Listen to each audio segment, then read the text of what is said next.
삼목 S폼 2022년도 실적을 스프트 회계로 분석하고 2023년도 매출액을 예측해 보는 작업을 진행해 보도록 하겠습니다. 매출은 2021년에 비해서 55% 증가했고요. 영업이익은 무려 574.7% 증가한 것으로 결산이 됐습니다. 그리고 가공비 배부 재고자산 회전율은 10.4배전으로 산출이 됩니다. 분석 결과 분식회계 개연성이라고 진단을 해 봤습니다. 내용이 좋았다고 생각하시면 구독, 좋아요 부탁드리겠습니다. 오늘 그 뉴스에 제발 상장 폐지해 주세요.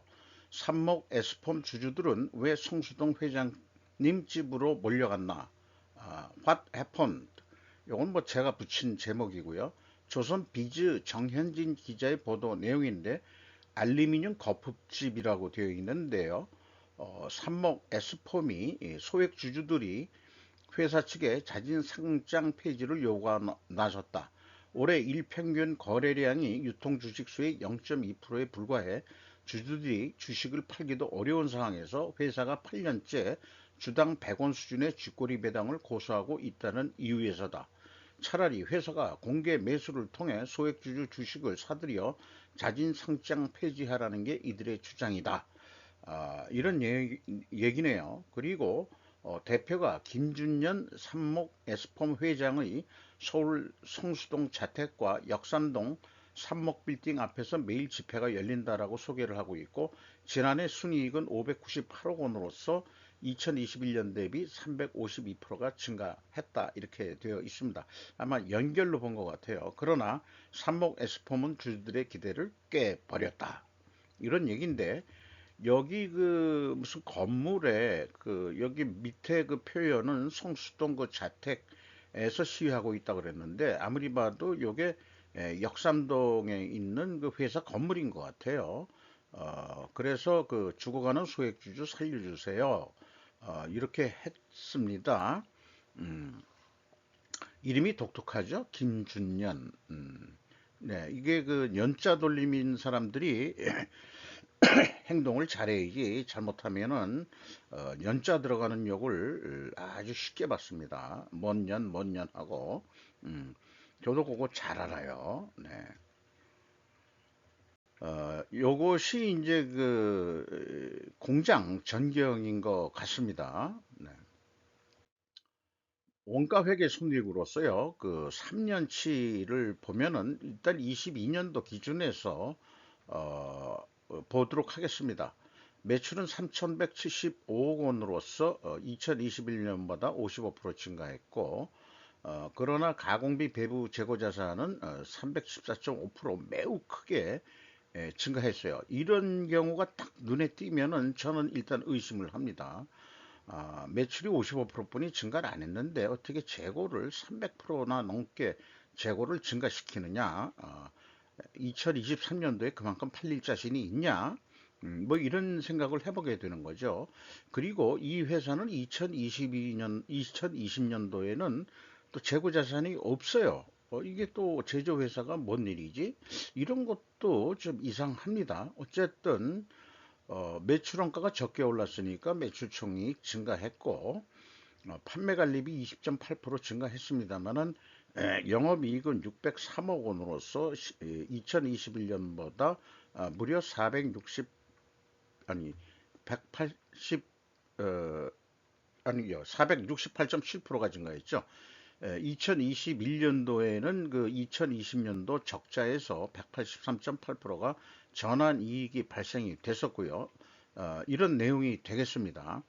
그러면은 쭉 그 설명을 한 다음에 스루풋 손익을 나중에 얘기하는데 순서겠습니다만은 어, 뭐 우리나라 사람들이 또 성질 급하니까 결론부터 스루풋 그 분석 결과부터 말씀드리면은 매출에 비례하는 매출 재료비가 80.3%나 감소했어요. 매출은 55%가 증가했는데, 그러면은 그 차이가 마이너스 135.3%.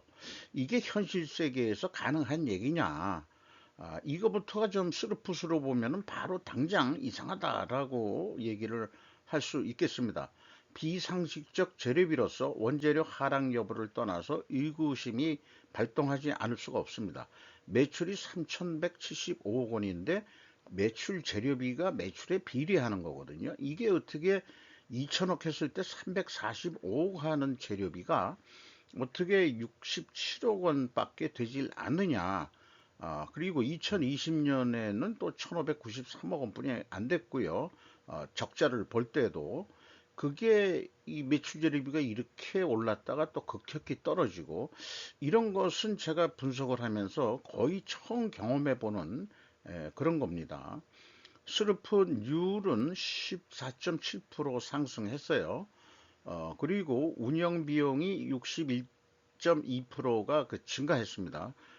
비용도 크게 증가했죠. 그 결과 TOE 생산성은 1.17로서 2021년보다는 13% 정도 상승을 했고 스르픈 영업이익은 454억 원으로서 574.7%가 증가했는데 원가 회계 영업이익보다는 148억 원이 적은 수치입니다.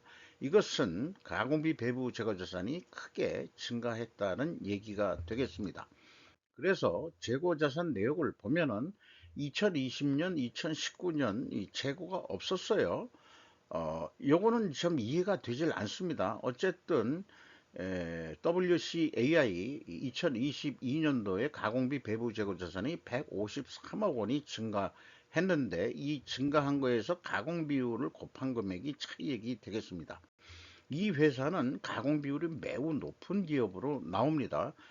뒤에서 비성분을 분석한 내용을 말씀드리겠어요.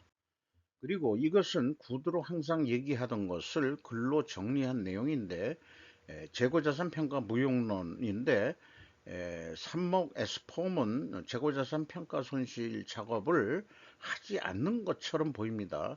그리고 특히 항상 제가 재고 흐름으로 공시를 해야 된다라고 요구하고 있는데 산목 경우에는 더더욱 더 강조돼야 될 것입니다. 계정 대체가 꽤 많아요. 이런 것 때문에 뭔가 또 투명성이 좀 있어야 되는데 이게 무슨 그 미로 게임 하는 것 같이 타계정 대책을 찾아가지고 제가 맞춰보려니까 시간이 매우 오래 걸렸습니다. 그리고 재고자산의 변동범위 기준이라는 게 있는데 비성분 쪽에서 표시할 때 이것은 무조건 이제는 WCAI를 표준화로 해야 된다라고 저는 주장하고자 합니다. 비용의 성격적 분류 내용을 분석을 해보면은 재고자산의 변동은 기초에서 기말을 빼는 식이에요. 마이너스 2,481억 원인데 이게 재고가 이만큼 증가했다는 얘기죠. 그런데 아까 앞에서 봤듯이 재고 증가가 100몇 분이 증가를 안 했잖아요. 근데 어떻게 2,481억 원이 나오느냐? 해도 이건 좀 너무 이상하다. 원재료 매입액 등이 있는데 매입액도 꽤 많아요. 그런데 그것을 더하는 것이 매출원가 재료비인데 마이너스로 나옵니다. 물리적 세계에서 이게 이럴 수 있느냐? 어, 있을 수 없다. 저는 이렇게 보는 거죠. 이런 것들이 외부 감사가 다 패스돼서 나왔다는 게 저는 또 의문스럽고요. 어쨌든 그 매출원가 재료비는 126.3%가 감소한 거로 되어 있고 운영비용은 62.1%가 증가했습니다. 이 운영비용에서 판매관리비를 뺀 것이 공장 가공비가 되겠는데 가공비가 97%나 됩니다. 재료비가 3%뿐이 안 된다. 알루미늄 무슨 그 거푸집이라고 했는데 거푸집, 폼 이런 것은 뭔가 이렇게 스티로폼 이런 식으로 해서 이렇게 소재는 얼마 안 들어가는데 이제 외형만 커지는 그런 어떤 성격의 거푸집인지 그건 잘 좀 중량이 가벼운 거겠죠. 알루미늄이니까 그런 거 같은데 그래도 이 가공 비율이 너무나 들락날락해요. 이거 봐서 3년치를 비교했을 때는 2021년도가 재료 비율이 높으니까 이때는 이 재료비 가격이 알루미늄이죠. 그때 굉장히 그 가격이 인상이 됐나? 이런 생각을 해보고 2022년도에는 또 가격이 너무 내려갔나? 이런 생각도 해보게 됩니다. 자관 이렇게 굴곡이 심한 경우는 우리는 의심의 눈초리, 스cepticism의 정신이 발동이 돼야 된다라고 저는 그렇게 생각을 하고 있습니다. 재고자산 매출원가 회계 투명성 3단계로서 이 PQ 총 제조 비용의 차이가 무려 2,328억 원이나 됩니다. 이렇게 있을 수가 있느냐, 이런 차이가 있을 수 있느냐. 총 제조 비용이 회사가 제시한 거로는 4,577억 원인데 제가 계산한 거로는 재고자산의 변동 범위 그거를 기말해서 기초를 빼가지고 역산해내는 거거든요. 이게 어떻게 2,328억 원까지 차이가 날 수 있느냐? 제가 분석하면서 이런 경우 진짜 처음 당해봅니다.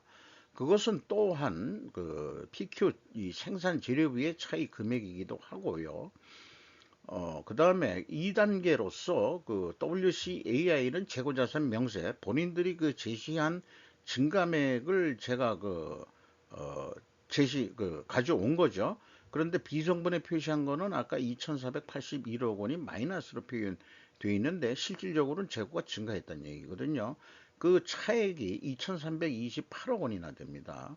그러면은 이 회사가 그 재고자산의 변동 범위가 전체 재고자산이냐 해가지고 BWCI의 증감액을 가감하면은 요 2021년도쯤은 맞아 떨어져야 되거든요. 근데 2022년에는 무려 2,331억 원이 차이가 납니다. 이게 특별 원인이 뭐가 있을 텐데 저로서는 이거 분식회계 했다고 볼 수밖에 없는 거죠. 매출원가를 크게 내려가지고 2,331억 원이나 매출원가를 크게 내려가지고 영업이익이 나오도록 그렇게 조작했다라고 볼 수밖에 없는 거 아니냐 이거죠. G갭2만큼 불식회계를 했다? 우선은 여기서까지 생각할 때는 그렇게밖에 생각이 안 드는 거죠. 그리고 현금 흐름표 기준으로 보면은 아까도 말씀드렸습니다만은 이렇게 그 재고 흐름으로 그 공시를 해야 된다는 게 이걸 현금식으로 읽으면 2022년도만 현금이 969억 원이 나갔으면 재고가 969억 원이 증가해야 되는데 150억 원뿐이 증가를 안 했거든요. 그래서 819억 원의 현금을 어디로 빼먹었느냐 이렇게 물어보면 그거 아니고 유형자산에서 또는 또 재고 대체가 유형자산 쪽으로 갔다가 다시 일로 왔다가 그게 어떤 성격으로 그렇게 가능한 건지 전혀 모르겠습니다만은 수치에서 찾아낸 거는 819억 원 똑같이 됩니다. 그래서 그 일치는 합니다. 그리고 저기 2021년도에는 합병 재고로 맞추면은 맞아 떨어집니다. 그러니까 현금 흐름표는 맞췄어요. 근데 문제는 그 앞에 2단계 2천억 원대가 넘는 그 갭이 도대체 무엇인지는 모르겠다. 이런 얘기고요. 여기 이 대체라는 것들의 내역을 제가 추적한 내용은 재고자산의 유형자산 대체, 재고자산에서 유형자산으로 간 거, 마이너스로 제가 표시를 했죠. 그리고 유형자산에서 다시 재고자산으로 대체된 금액, 이게 합계액이 819억 원이 됩니다.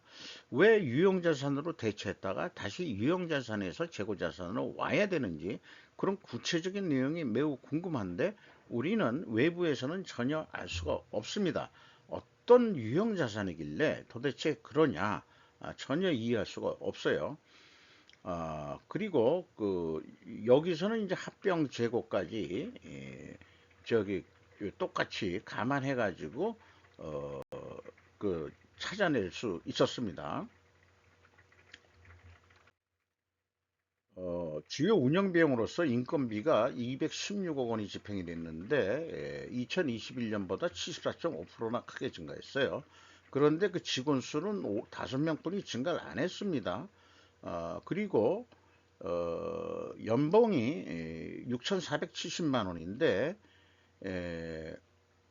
이게 좀 이상하죠, 이것도. 2020년에 5천만 원 선이었는데 2021년도에 3,700까지 내려갈 수 있느냐?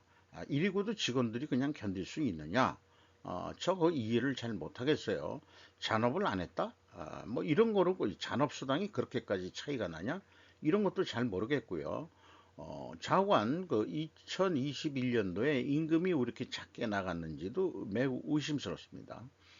임금 인상률이 2021년도에 비해서는 뭐 기저효과라고 얘기하려는지 모르지만은 조선 천지에 연봉이 72% 정도 오르는 기업은 없을 거예요. 그러니까 이렇게 산출이 된다는 것은 뭔가 비용 처리에서도 문제가 있다. 이렇게 볼 수밖에 없는 거죠. 외주 가공비는 꾸준하게 올라가고 있어요. 이것은 어떻게 거짓말을 못 시키는 모양인데, 그리고 소모품비도 꽤 많이 쓰고 있습니다. 60.3%로. 그 물건을 만드는데 저장품으로 가져왔던 게 뭐 소모성으로 해서 많이 쓰는 게 있는 거죠. 그러니까 인건비 평균 있는 변화가 믿기 어렵다. 이렇게 좀 말씀드릴 수 있겠고요. 그래서 분석한 내용들의 평가 지표를 모아가지고 경영 평가 지표로 불러서 좀 집계를 해보면은 재고 회전율이 23.65 회전이나 엄청 감소했어요. 급격히 그 재고가 늘었죠. 그리고 슬픈율은 그 상승했습니다. 약 15% 정도. 이렇게 역방향이면은 분석 경험상 분식회계 개연성 가정을 하죠. 여기서는 가정보다도 의구심이 더 납니다. 그러나 우선은 반증을 하자 그러면은 그 투명성을 그 변호하기 위해서 반증을 하자 그러면 원재료 매입 가격 상승과 판매 가격 상승으로 입증해야 되는데 1, 2차 추론 원재료 가격 하락과는 모순되는 반증 추론이 나오게 되죠. 그것이 입증할 수 있으려는지 좀 모순이 해소될 수 있으려는지 또 좀 진행해 보기로 하고요. 그 다음에 이 재무 구조가 좋아서 이자 부채 레버리지는 무차입 경영을 하는 회사입니다. 그리고 투하자본 이익률은 그 10.7%로서 무려 8.9%나 상승했어요. 재고에 대해서는 가시적인 거로 상징적으로 재고가 날씬해야 된다 하는 것을 말씀드리기 위해서 하는 거고요. 작년에 재고가 엄청 많이 늘었죠. 뚱보가 됐다. 이렇게 얘기할 수 있겠습니다. 분식회계 개연성 가정도 매트릭스표로 정리를 다시 해보면은 이 그 이 회사는 회전율이 하락을 했고 수르픈율이 상승을 했는데 반증은 원재료 가격 상승과 판매 가격 상승해야 된다. 원재료 가격이 상승을 얼마나 했느냐 이거를 봐야 되겠죠. 그러나 원재료 가격은 스루풋 손익계산서하고 비성분에서 추론한 대로 하락을 했어요. 10.2%. 근데 이거 마침 매입 비중이 있습니다. 그래서 8.4% 가격 인하 압력이 있다. 근데 제품 가격은 매출 비중 여기 알림료만 보면 43.3%가 가격이 올랐어요. 그래서 토탈은 48% 정도 가격이 올랐습니다. 그러니까 전반적으로 원가 상승률은 원재료 가격은 내렸는데 가공 비율이 많이 올랐다고 해가지고 가격을 올려달라 그렇게 할 수 있는 건지 모르지만은 시장 지배적 사업자라면 가능할진 모르겠어요. 어쨌든 이 가격 인상 압박률보다 거의 뭐 3배 이상 48.2%를 가격을 올렸습니다. 자, 이런 큰 차이도 일반 제조업에서는 매우 보기 어려운 수치들의 통계가 나오고 있습니다. 그러니까 판매 가격도 솔직히 좀 신뢰성이 안 가고 원재료 매입 가격이 알루미늄인 것 같은데 요거는 뭐 맞을 것 같긴 합니다만은 많이 이 가격은 올랐죠. 이 작년에 2022년도에 2023년도 상반기는 별도로 좀 분석을 해서 또 좀 해봐야 되겠습니다. 지금까지의 내용을 이 충분조건 논리라는 것으로 분식회계 개연성 가정을 하는데 반증을 하기 위해서는 아까 얘기한 대로 원재료 가격 및 판매 가격 추이가 순방향으로 다 가격이 올랐어야 된다 하는 거지만 내렸다고 하는 거죠. 그러니까 요 입증이란 것은 분식회계 입증을 하면서 이제 역방향으로 데이터를 확인해 주면 되는데 지금 봐서는 분식회계로 입증이 되죠. 요거는 검사 입장이고요. 반증은 변호사 입장입니다. 그래서 그럼에도 불구하고 제가 1,000원짜리 변호사로서 투명성 법정에서 변호를 한다 그러면은 금액상으로 봐서는 그렇게 될지는 모르지만 우리가 수량으로 해서 수량으로 재고 회전율을 계산하면은 수량으로 재고 회전율이 낮았으면 그건 맞는 겁니다. 이렇게 또 저는 주장할 거고요. 그 다음에 이제 회사로 하여금 아까 말씀드린 대로 재고 흐름으로 해서 원재료가 얼마 들어왔고 얼마 나갔고 대체된 게 얼마고 제품은 또 생산이 얼마 됐고 판매 출고가 얼마고 유형 자산으로 대체된 게 얼마고 이런 것도 좀 명쾌하게 흐름으로써 보여줘라. 그리고 재고자산 회전율 말고 재고자산의 변동범위 기준도 WCAI로 해야 되는 거 아니냐. 이렇게 해서 이런 것이 다 그 보완이 됐을 때 저는 변호를 할 수 있을 것입니다. 현재로서는 검사 입장이 좀 더 유력해요. 분식회계했다라고 말이죠.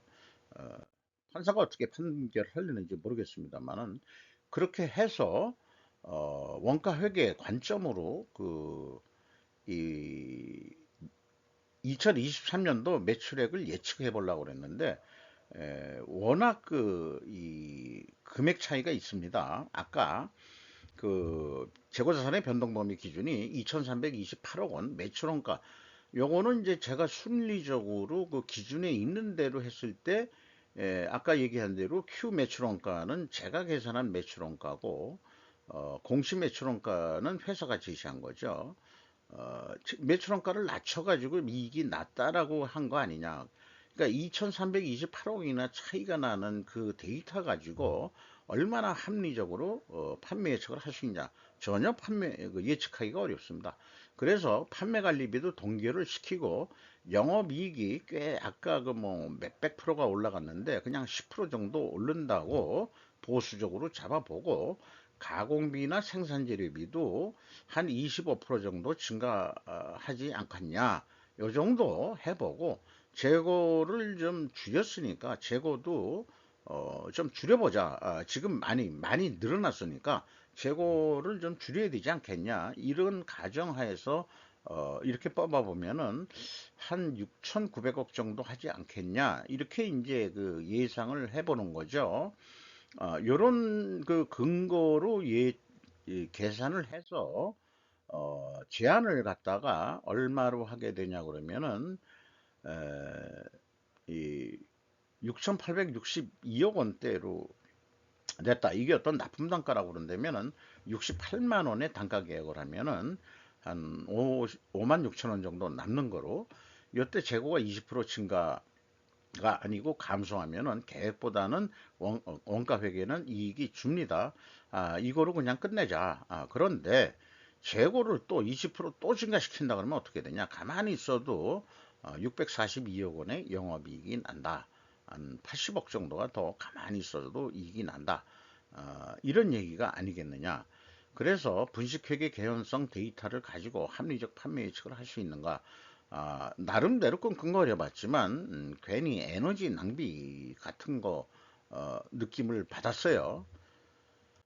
그렇다면은 스루프 쪽으로 한번 접근을 해보면은 운영 비용이 토탈 한 20% 오른다고 보고 가공비하고 판매 관리비까지 포함해서 그리고 영업이익이 작년도에서 그 한 15% 정도 더 이익을 내보자.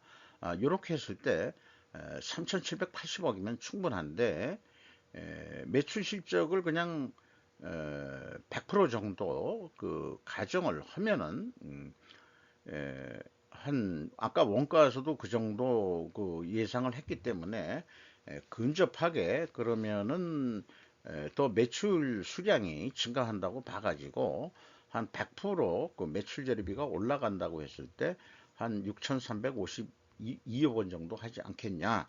요거를 이제 그 판매 단가로 좀 가정을 해보자 이런 얘기예요.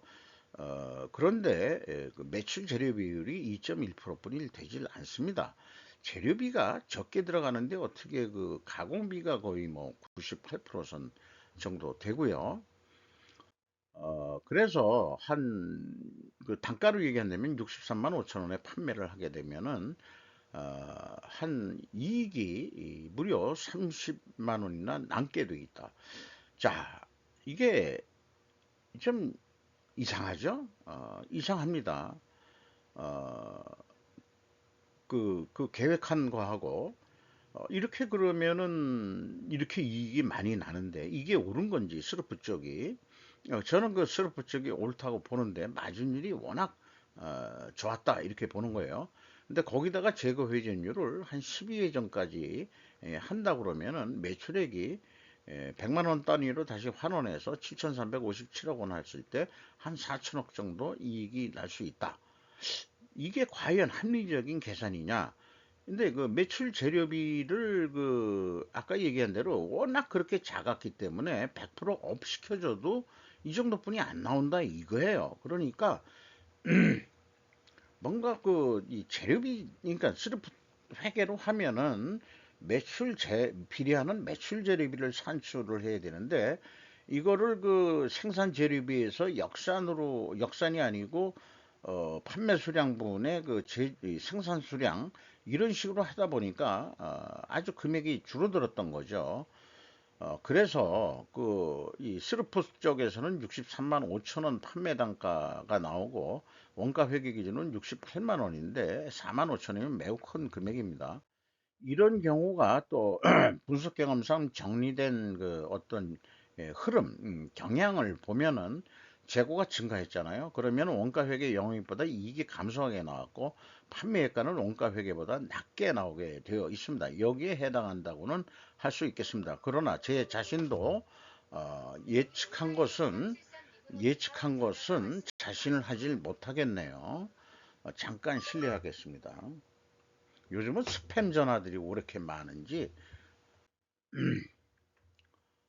그리고 그 연간이기 때문에 그 소액 주주들이 이익 배당이 뭐 너무 작다 뭐 이러는데 그걸 연간 사업 계획할 때는 제가 재무 지표까지 분석을 하고 있습니다. 채권자 그 2021년도에는 2,900만 원 이자가 나갔는데 중간에 뭐 차입을 했다가 그냥 갚았으니까 그러지만은 연말로 볼 때는 그 이자 부채가 없었어요.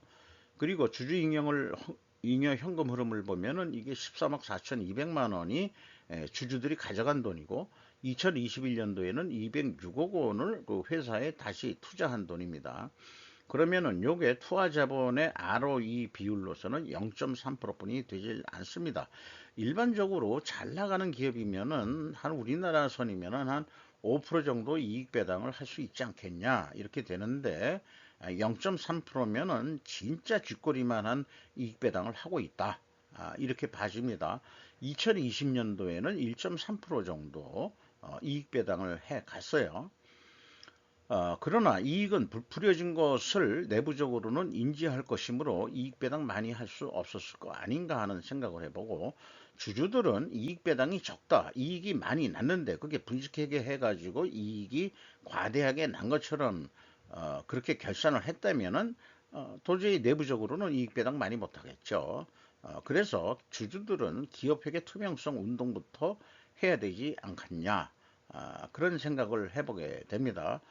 요거 그 13억 4,200만 원은 이게 자본 변동포에서 확인이 됩니다.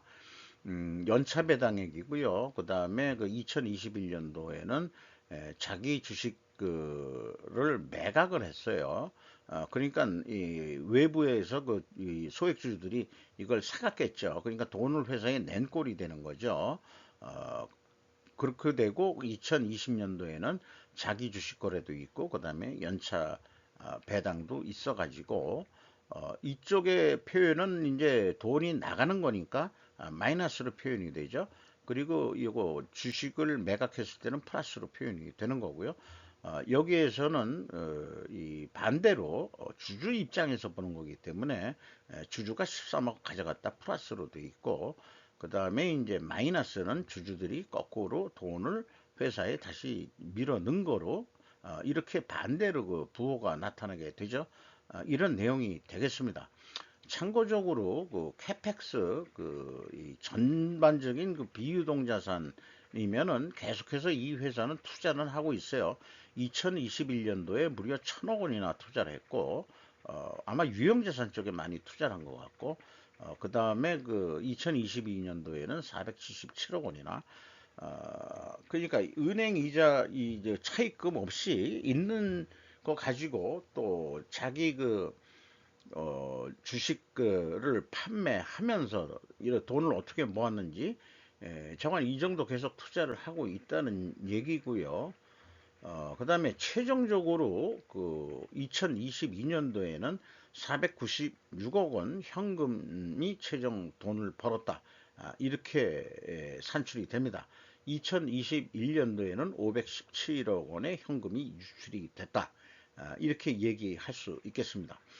그리고 REM이라는 게 이제 그 제가 원어는 제가 만들어 놓고 잊어버렸는데 뭐 잉여금이니까 그 뭐 리 뭐 그 저기 그 찾아놓고선 제가 잊어버렸어요. 어쨌든 내부의 그 여축하는 비율이라는 게 있어요. 어, 2021년도에 441%였는데 한 514.7%로 이익 잉여금을 내부 유보하고 있습니다. 이익 배당 이 정도 많으면 이익 배당을 해야 되지 않겠냐 그러면 우리나라 기업들이 그렇지 않은 것 같아요. 한 1000% 정도는 돼야. 왜냐 계속 투자를 하기 위해서 외국계 기업들하고는 좀 틀리죠. 주주 그 우선 그 주이니까 우리나라는 조금 그 기업 성격이 좀 틀린 거로 이 정평이 나 있죠. 그래서 대한민국의 그 주가가 디스카운트 코리아라고 그렇게 부르고 있는 것 같습니다. 그래서 그 시가는 17,580원으로서 2020 연초보다 그 880원 상승했지만 장부 가격 대비 56%밖에 되지 않습니다. 금액은 올라갔어도 장부 가격 대비로는 거꾸로 내려간 거로 됩니다. 그 다음에 5% 이상 주주가 김준현 씨가 12.75%를 가지고 있고 S폼이 40.52%를 가지고 있는데 S폼은 상장 기업이 아닙니다. 이 S폼의 최대 주주는 아무래도 또 김준현 씨가 아니겠느냐 이렇게 봐집니다. 그래서 오늘 뉴스에 처음 들어봤던 그 S폼 그 아까 삼독 S폼이었죠. 그 이름이 좀 이상하긴 합니다만은 주주들이 뭔가 이익이 많이 났는데 이거 외형 결산서만 보고서 그 이익 배당률처럼 사실 너무 그 낮은 거 맞고요. 그런데 저 같으면은 회계 투명성부터 주총에 가서 따지고 묻고 그 내용을 밝혀라. 뭐 이런 식까지 따져 물을 수 있는 그런 실력자들이 있었으면 합니다. 제 생각에는 분식회계라고 확정적인 표현은 하질 않습니다. 하도 그 공격 세력들이 많아가지고 개연성이라는 용어를 쓰는데 철학적인 용어긴 합니다만은 개연성이라는 것은 반증할 수도 있는 거니까 제 분식회계 개연성 가정에 대해서 반증할 수 있을 때까지는 제 그 주장은 유효한 것입니다. 길었습니다. 이상 마치도록 하겠습니다.